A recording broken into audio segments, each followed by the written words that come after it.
Yeah, so we're, we obviously don't have the crystal ball that we wish we did, but with ride sharing services becoming so mainstream, there's a lot of data about the millennials and their view on ownership of cars and driving are changing. And then the big one, of course, is self-driving cars and autonomous vehicles and so, like Tiffany was saying, we're working with developers who are, if it's a 30, 40, 50-year timeline, we don't know exactly when these changes are coming, but certainly in the next 50 years, we're going to be a long way through there. And so we're starting to see, we're starting to study with our clients and developers adaptive reuse of parking structures to a much higher level. It's sort of at the beginning of the snowball, in my opinion, where we have discussions with these companies about, if we only need half as much parking in 10, 15, 20 years, what are we going to do? And so doing those studies, unfortunately, we're still at that kind of point in the timeline where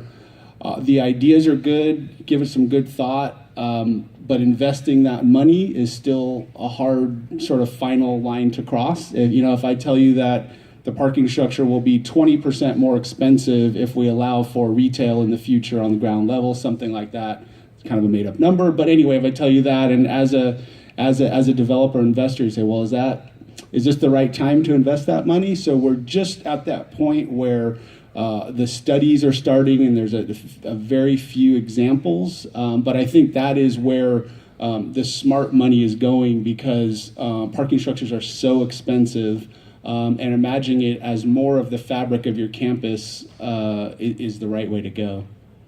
So thanks, Jess.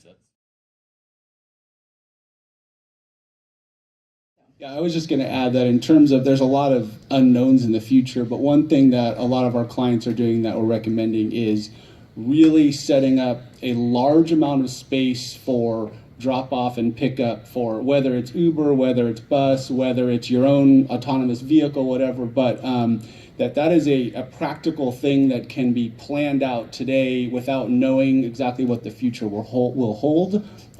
in sort of some sort of a courtyard in front of your office building or something like that, to at least sort of lay the groundwork for how you could imagine something like that happening in the future. Because in the future, it's very likely that no person will drive into the parking structure. So imagine like the front of this office building, and if no people are ever going to the back, everyone is being dropped off at the front.